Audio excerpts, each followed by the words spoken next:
I mean, I guess someone thought that was a good idea somewhere. Live from the Crescent Moon Temple, it's the morning show with your host, Tolinar. Da da da da da da da da da da da da da. Dun, dun, dun, dun, dun, dun, dun, dun, dun, dun, dun, dun, dun, dun. Here we go. Oh boy. It's time to play the music. Get all them cameras on.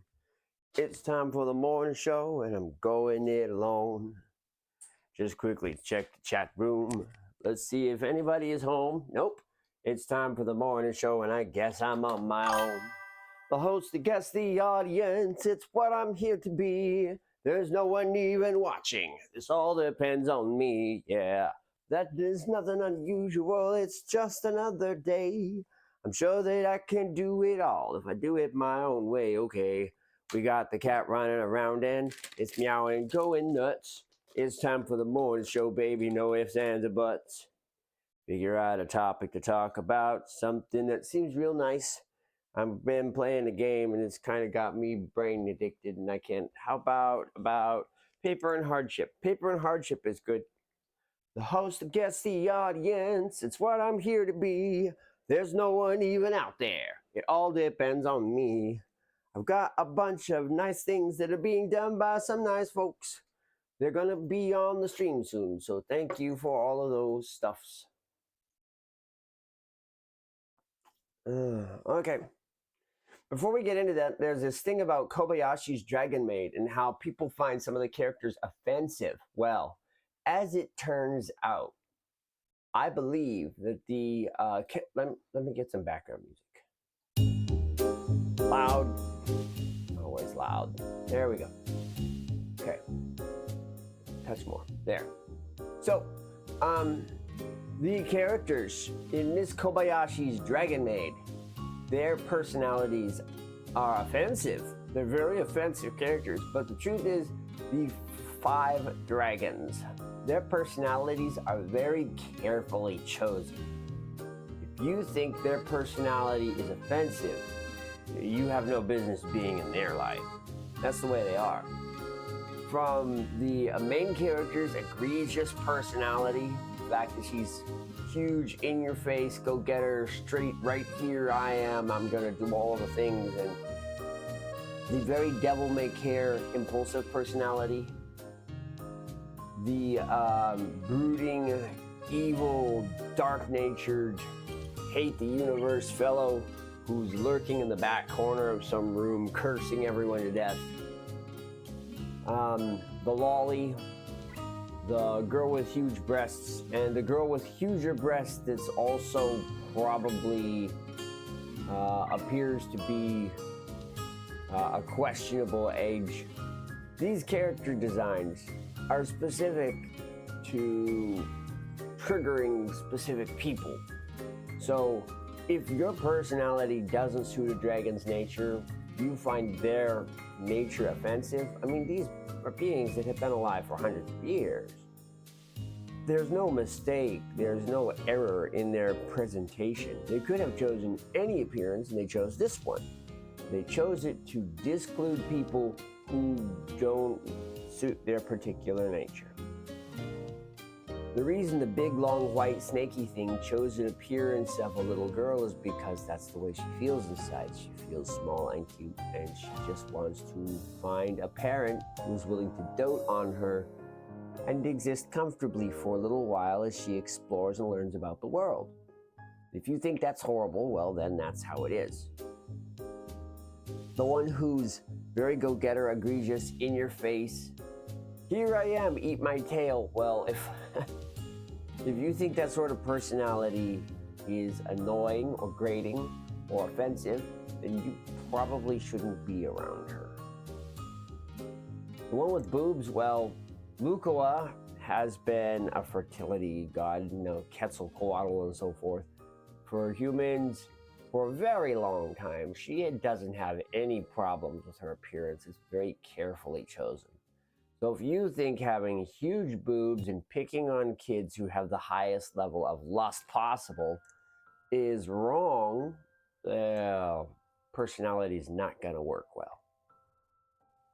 If you can't deal with somebody who wants to destroy the universe and every single soul in it, then you probably don't have any business with the bleak dude in black.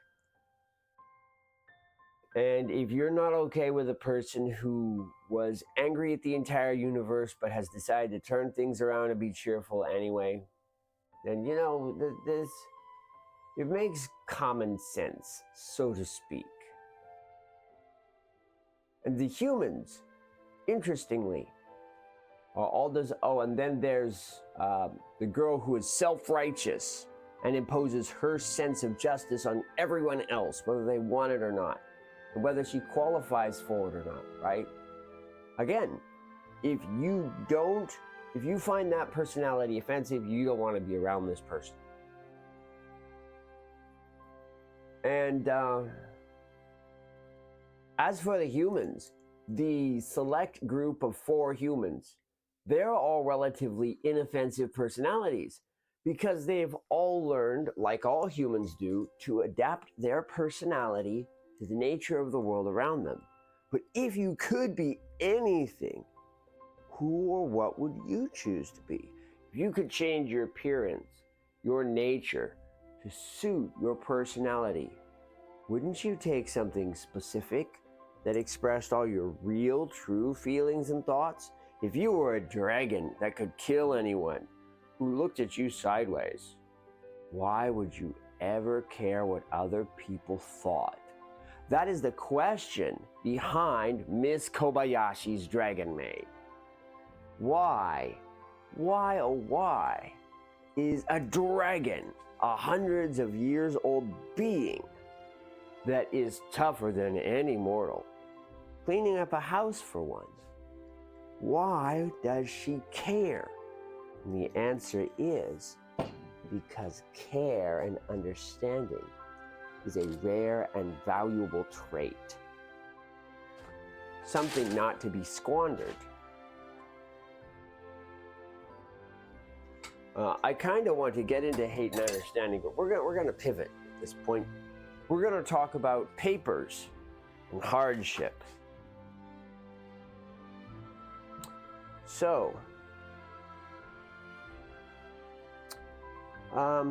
paper and hardship, right. This particular version of the morning show relates primarily to college and higher education. So, learning and education and discovery of the world is valuable and undeniable as well. Let's face it, the urge to discover is untenable. You can't possibly stop it. If you think you can, you've deceived yourself. It won't pan out. You can't stop someone from being curious about the world around them. You can't hold back that nature of humanity. It won't work. All you can do is accept it. People will always be curious about a mystery. If they see a code hanging out in plain sight, they'll drop everything and try to solve it. They want to know what is said. They want to know what is imparted. The hunger to understand, to mesh the pattern. It's as simple as hearing these notes and knowing exactly what comes next. Do, do, do, do, do, do, do, do. Oh, that instant fill-in-the-blank pattern-solving power of the mind. It's like, oh yeah, life is like a hurricane. We all recognize it instantly. We're like, oh, there it is. Right. We can take 4 notes. I stay out too late and immediately fill in everything that comes after because we recognize the pattern. That's the way the mind works. We're all about patterns. We're all about solving for patterns. And learning involves understanding the patterns of our world. There are different schools of learning. They function different from one another. Today's tea is very nice.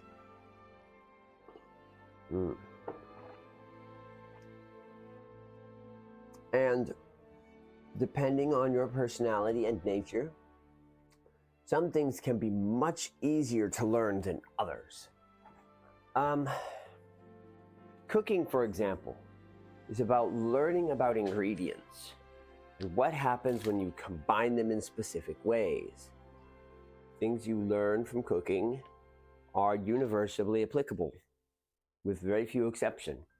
So when you learn how to cook with tomato, you can always cook with tomato. You learn how to cook with boiling water, you can always cook with boiling water. Once you understand the premise and concepts behind these, it becomes possible to apply them in new and wild ways. What starts off as an exercise in precision and exactification graduates into something more, something else. There are other fields of interest that have entirely different structures. Geology, for example, is an exercise in exceptions. Every rock is its own rock. Every substance is unique and self-declaring. You can't decide for yourself how the pattern goes. You can't say, okay, well, this rock is made of fire, and this rock is made of earth, and this rock is made of water. No. Sodium is exactly sodium. And however strange it might seem, that's what it is. And the body needs it. And potassium is made of potassium. And it is not sodium, and it is something else. It is a unique second substance with its own physical properties. It burns when it touches oxygen, and it's normally smithed with other things so that it doesn't combust. And the body needs it too. These electrolytes interact specifically to maintain the concentration of water in the cells via osmosis. That's called electrolytes. And now we're getting into biology. Biology is not the same as geology, where geology is fundamentally a list of exceptions and unique cases. Biology is understanding the concept of the living cell, where every single person's living cells are unique, so there's no way you can understand all the exceptions, but they all share certain common underpinnings. So it is possible to make very, very educated guesses. You can make very well educated guesses.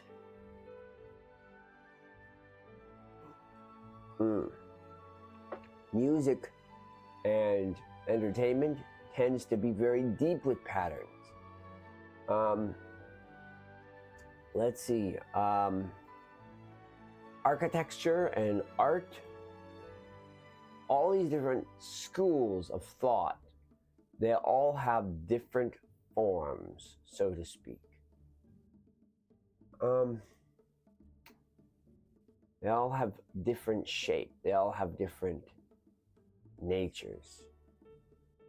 And the idea of learning, of formal education,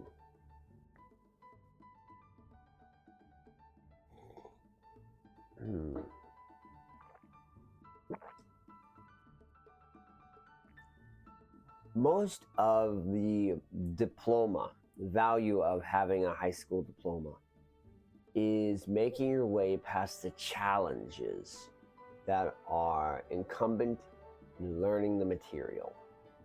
It's not so much a declaration that, oh, you know this, because the truth is, information can pass. A person can forget things easily enough. And just because you learned it once doesn't mean you remember it now. That's the way these things tend to go. Maybe not so much. On the other hand, maybe, as it turns out, the formats for all these different learning systems, some of the times the information can be very sticky and other times not so much. Sometimes it can be very easy to forget all these key differences and information pieces and things. And other times it's quite simple to recall them. Sometimes the challenge is in execution. Some physical arts require that you maintain a strictness of a physical discipline. Sometimes it's all about being precise. There's all these different versions of it. But the one thing that holds all of these together is that someone persevered in learning. Someone persevered.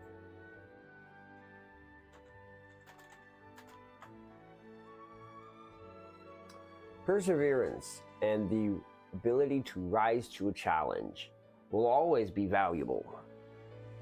And what we want to do as humans is study something until it's no longer interesting.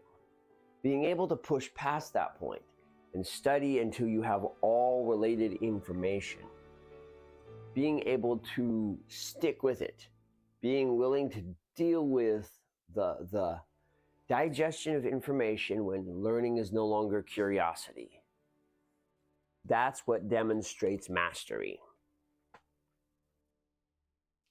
A person who is willing to learn and concentrate on details and figure things out and continue progressing when it's no longer curiosity, that demonstrates mastery. And that's when someone deserves the piece of paper saying, well, I did this, and I can do this, and I have done this.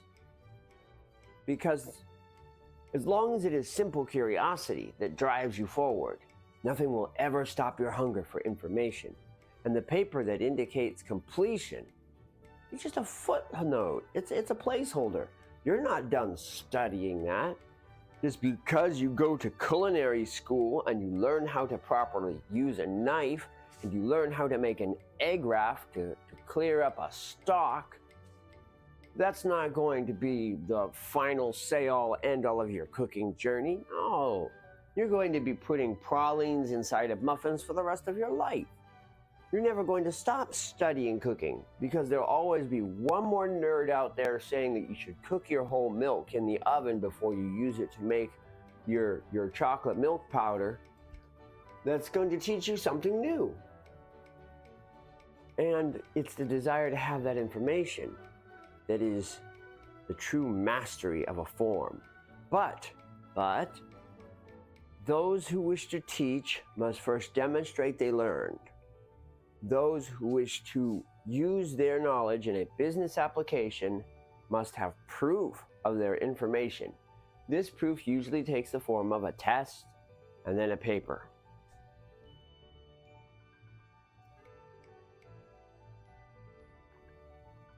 Many people will agree that what you most likely receive from a college education isn't the ability to excel in any one field, although you can absolutely develop that skill. If you are razor focused on getting it, you can get it. You can learn exactly how to succeed at specific things. Someone just left. Yes, I heard it too. Someone just, I have neighbors.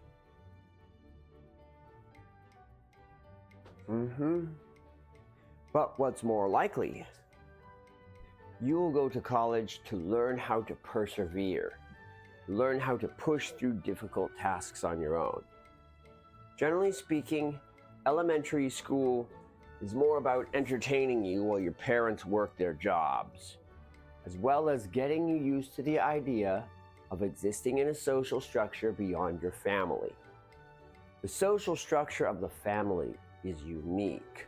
Nuclear family involves children who are supposed to do what their parents say, but honestly are so supported by their parents that it's pretty much devil may care. They can do whatever the hell they want. And it changes, it varies from house to house, but generally speaking, children are free to commit murder and go scrambling around with the idea that their family will clean up any messes that they happen to make. But then you move into a social environment where there are two families of kids, two different types of chaos, because you see children are unique to each other. So the moment you've got two children in the same space, and this can include siblings, now you have to make adjustments. And at first, only child might think, yay, the whole universe is mine. But when you get to school, all of a sudden, the universe is everyone's. It's a shared universe, and you have to learn to share. It's the beginning of social interaction. And people who want to be well-liked, to be powerful, to be convincing, people who want to be known, be notarized. There's all these different things.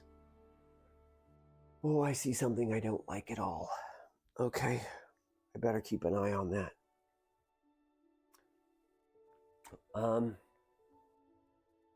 All these different possibilities, you know. Well, truth be told, as you move up through elementary school, you are taught that you must not do some things because it is offensive to other beings.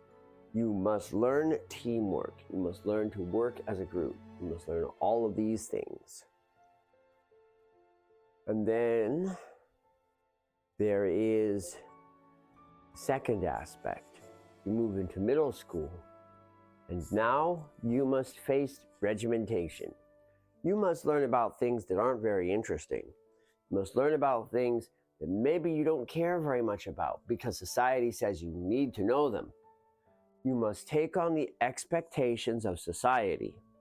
In high school, you must learn to place the expectations of society first. High school is where you begin to decide on your future. In high school, you are made to contend with the expectations of a social reality that doesn't care about your feelings. And you will be forced to deal with things like tests and pop quizzes and lectures. And you will be forced to deal with this barrage of expectations, the social gauntlet. You will be forced through the social gauntlet. You will be made to deal with hour-long talks about things that you don't care about. And you must take a test and verify that you have learned what you must learn from it. But college is about seeing whether or not you can put yourself through that gauntlet. Is something wrong with my... Oh, it's just between songs. Okay, it's the end of the Dance of the Moonlight Jellies. Which, by the way, all this beautiful music that we are enjoying is Kentaro Sato and the Budapest Symphony Orchestra performing the soundtrack to my life, Stardew Valley. I say this every single time, but it's still true. There's the whistle. Where was I? Right. College is about proving that you have the internal fortitude to put yourself through that ringer. And some of us don't make it. I sure didn't.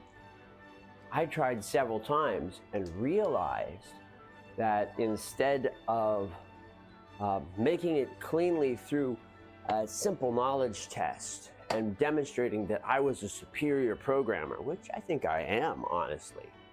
I think I'm a fantastic computer programmer.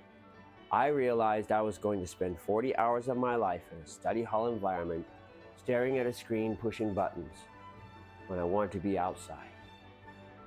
I ran away. It wasn't a life for me. And every single day that I spent in that computer lab demonstrated it to me. I didn't want to learn the bull crap that I already knew. I wasn't learning anything. And so I became curious about the world around me. I spent all of my college days learning about things other than the thing being taught to me, because the thing being taught to me was not how to operate Microsoft Excel, which I knew. It was how to behave in a socially rigorous environment. And my answer was rise above it. And to rise above something, you, by necessity, must start below it. So, I began my professional career at the bottom, a janitor. I was a janitor.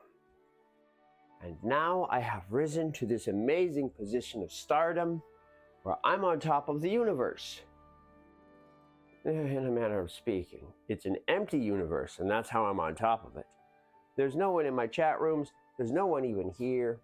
I don't think I've received a single text message, and I'm at one viewer, and I've stayed at one viewer for the last 25 minutes. Can I really say I'm on top of the world? You better believe I can say that. Because the world agrees. The world beats in rhythm with my heart. Everything is tied together, and I can feel the flow of its energy. The cat agrees, doesn't the cat? Yes, you do. Yes, you do. The cat's like, don't touch me, I'm sleeping.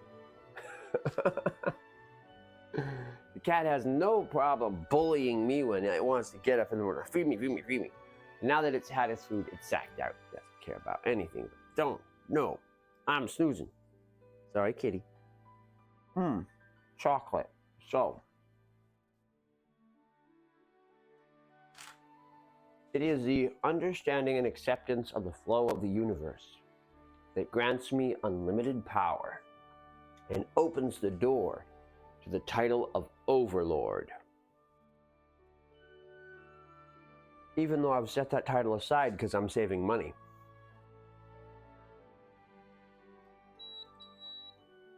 After all, Overlord is basically a very expensive hobby. I could subsist in an apartment easily.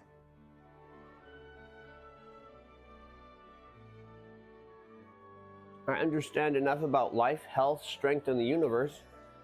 I could do virtually any menial task, including my preferred choice of menial task, which will remain secret for now. Unless, of course, it's your task, in which case you know immediately what I'm talking about.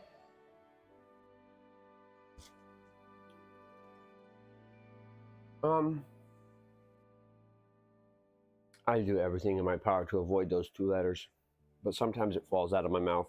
It's how humans are. Yum, yum, yum, yum, yum.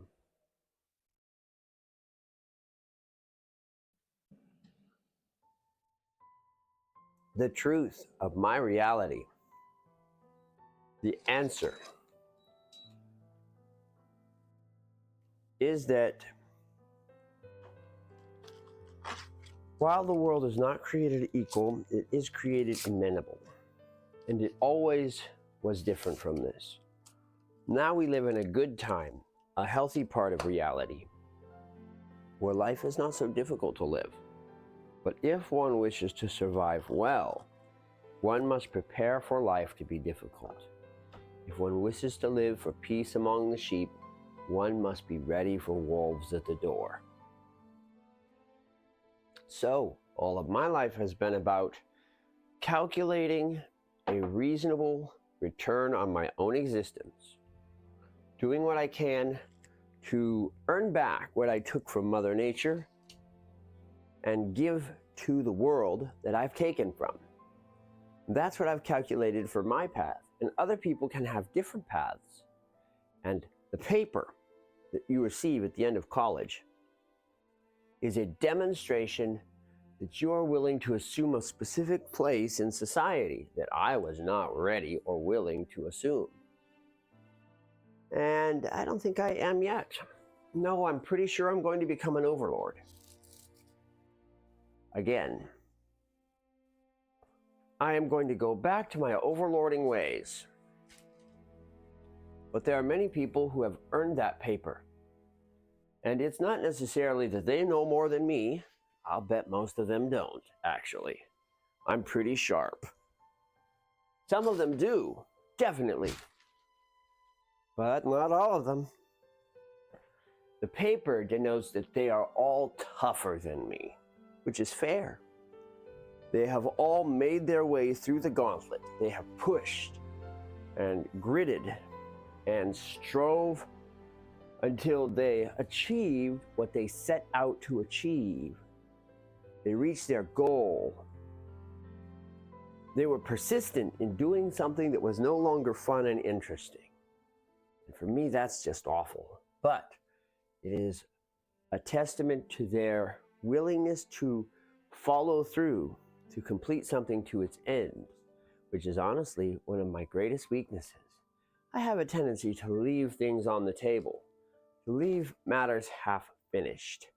It is a bad habit, but it is the curse of the creative person. When somebody can do everything and anything, you have a tendency to spiral out a little bit, kind of spindle around, and things can be left unfinished. Many things can be left unfinished.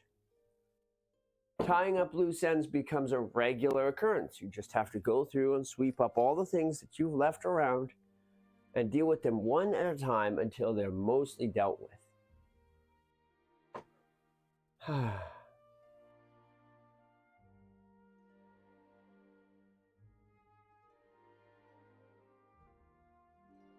I have great respect for those people who can do that, who have earned their paper.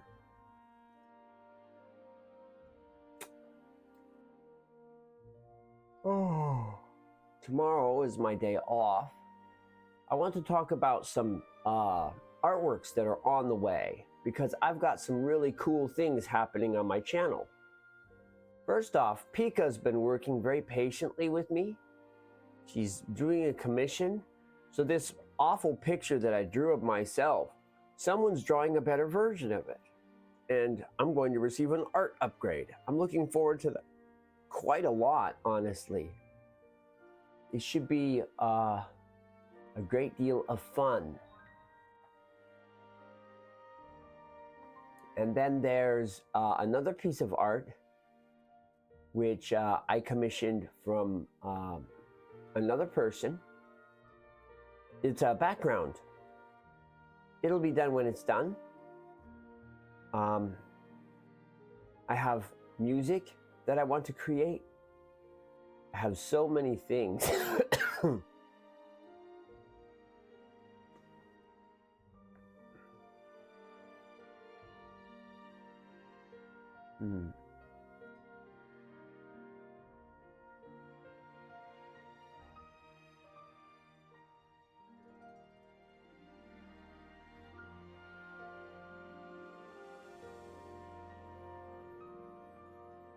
I'm studying someone, Cassis commissions, looking at their transitions.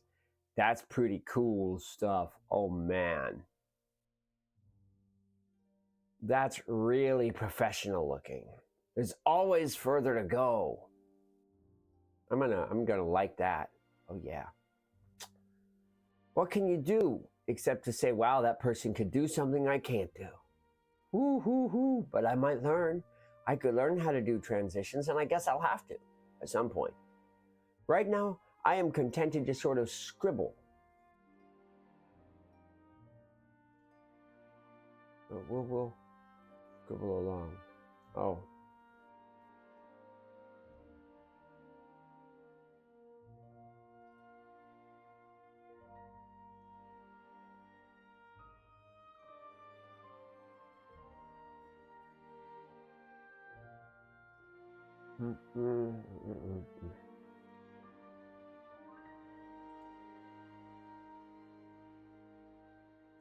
So I have been virtually obsessive about the blueprints.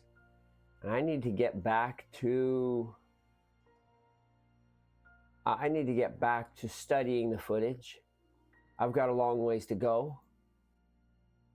Honestly.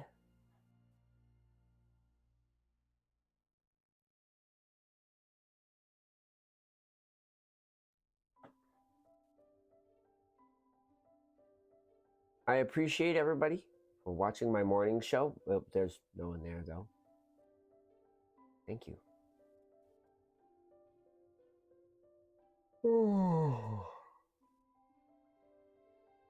Coming into a weekend. Should be good. Should be, anyways. Something useless. Alright. Just exploring the universe quickly, taking a look around. What's even out here that's worth having? Ah, go away, bug.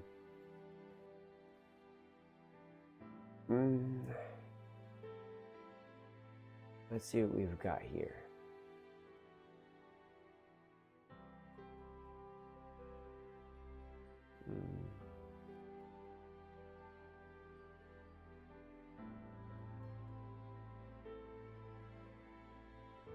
Yeah, maybe.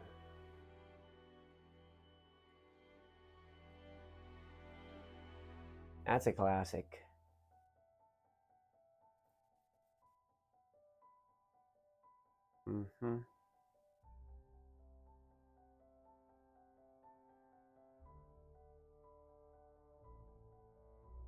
Well, it'll be a while before that's ready. Nah.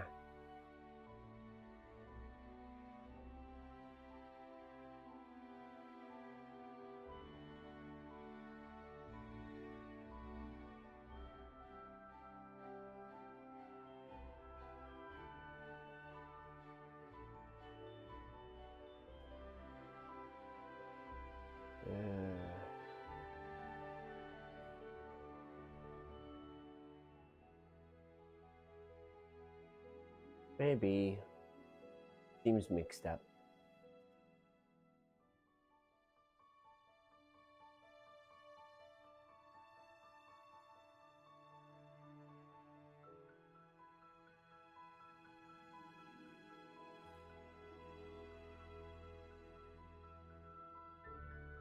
Oh.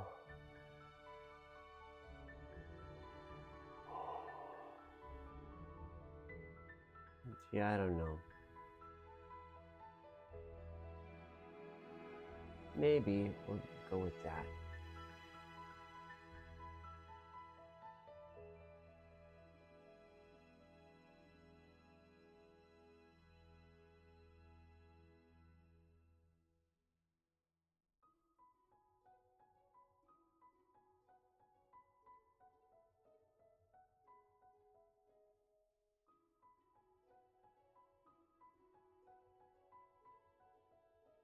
Yeah. I mean,